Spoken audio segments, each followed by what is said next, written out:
Има збор Златко Пенков.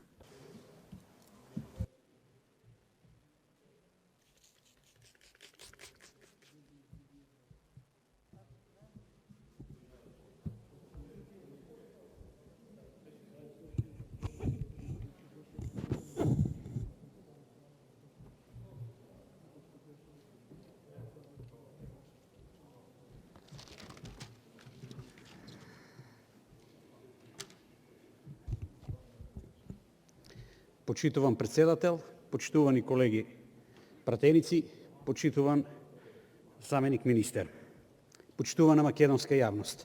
На денешната пленарна седница на Собранието на Република Македонија расправаме за предлог Закон за задолжување Република Македонија со заем кај Меѓународната банка за обнова и развој, односно Светска банка, по договор за заем за финансирање на проектот за итно справување со COVID-19 во Република Македонија по скратена постапка. Целите уште на самиот почеток се да се спречи открие одговори на заканата од COVID-19 и да се зајакнат националните системи за подготвеност пред се на јавното здравство. Вкупната вредност е 90 милиони евра. И тоа е круцијално, тоа е суштествено, сето друго е на второ место. 90 милиони евра. Најдобро прашање во овој момент што ми паѓа на памет е има ли крај? Почитуван заменик министер, има ли крај? Од кога е пробиена психолошката бариера на 59,5 од GDP или бруто домашниот производ? Доколку немаме систем за тревога во Министерството за финансии, мислам дека е крајно време да набавиме и тоа секое утро да свети цело време постојано, за тоа што веќе таванот е пробиен и најверојатно само небото е граница. Доколку немаме таков систем, еве мој предлог веднаш да набавиме. Истиот ќе се имплементира преку единицата за имплементација на проектот кој функционира во рамките на Министерството за труд и социјална политика, почитувани мои. Вие ќе подпишете, меѓутоа, наместо за јавното здравство кое што го спомнав во првиот дел од реченицата, сега се јавува Министерството за труд и социјална политика со некое оделение кое што веќе функционира. А бенефитот, замислете, ќе бил за целото население. Непочитувани мои, целото население ќе го враќа заемот, ќе го враќа кредитот, а бенефит ќе има само еден мал дел од македонската популација. Образложение, фактички да ја погледнеме распределбата. 3 компоненти на проектот. Првиот итен одговор на COVID-19 со 34,05 милиони евра. Откривање на болести, стратегии за спречување и овде ми текнува на самиот старт дека постои апликација која што требаше да врши детекција и која што, замислете, не откри ништо. Па се спомнуваат установи, легла, а фактички се работи за наменски кредит и ние требаше да добиеме детално образложение, почитувани мои. Детално образложение за сето ова што е наведено во предлогот. И замислете, опремата ќе ја набави она исто оделение кое сега пред малку го спомнав, кое што функционира во склоп на Министерството за труд и социјална политика, а Министерството за здравство ќе биде должно безпоговорно да ја прими. Опремата, техниката и се она што ќе биде набавено. Каде го има ова? Под компонента 1.1 5,4 милиони евра фактички се спомнува мој термин.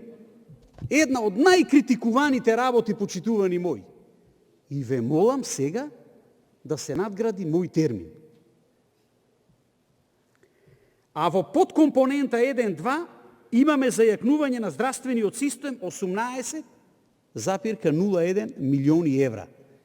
Еве го јавното здравство. И сега се би било окей да не се спомнува она класична флоскула, ќе се покријат голем број на области кои се клучни за здравствениот систем. Ве молам, почитувани колеги, кои се тие области? Не ли беше толку ли беше тешко да се наведат кои се тие клучни области за нашето јавно здравство да функционира безпрекорно и да биде на висината на својата задача. Па се спомнуваат набавка на помошни материјали и набавка на лекови. Кои лекови? По која цена?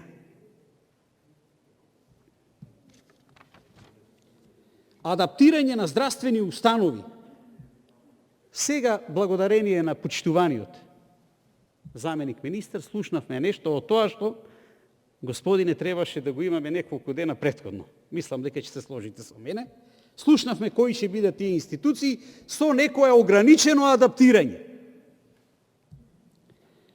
Се спомнува отстранување на медицински отпад и она што е доста интересно, подршка за дополнителен персонал во услови кога медицинскиот персонал започна да си оди.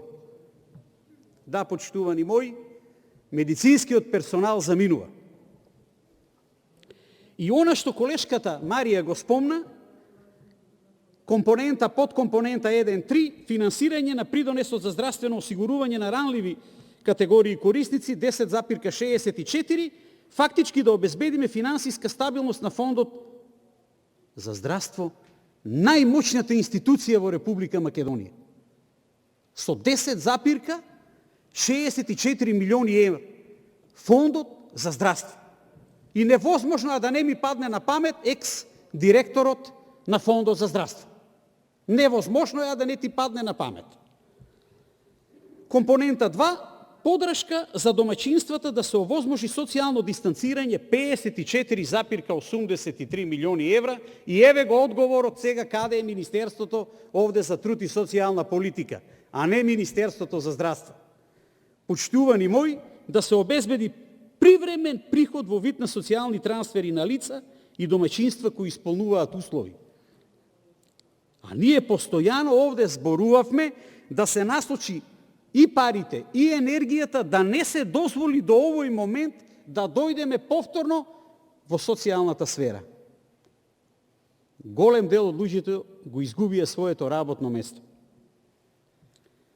Обезбедувањето под компонента 2.1 на привремена подршка за социјална помош, кои услови, кои принципи, или ќе одиме на варијантата на институционален подкуп, и 2.2 привремена подршка за надомест во случај на невработеност. Почитувани мои, главните поенти кои што јас ги издвоив се следните. Енормно задолжување од 90 милиони евра. 90 милиони. Не се ниту 9 милиони, ниту 900.000 евра. За 9 денари, почитуван мој заменик министер, ќе барам образложение. За 9 денари, а не па за 90 милиона. Не постои, под број 2, детално образложение за наменско трошење на средствата. 3. Дали е ова шанса за нов институционален подкуп? 4. Нов удар врз джебот на граѓаните. Вие рековте и замоливте да не го спомнуваме зборот банкрот. Секој втор збор треба да ни биде банкрот. Постои чиста и непосредна опасност од банкротирање, почитуван заменик министер. Чиста и непосредна опасност е. Се проби психолошката бариера веќе. Нема лимит. Ниската каматна стапка беше спомната овде. Невозможно е да не го спомнеме техничкиот министер кој што пишуваше писма за да го наруши угледот на Република Македонија. Да не го спомнувам името затоа што не е културно, не е овде. Колкава штета се нанесе тогаш? Кои суми на пари беа во прашање? Граѓаните се доведени во заблуда.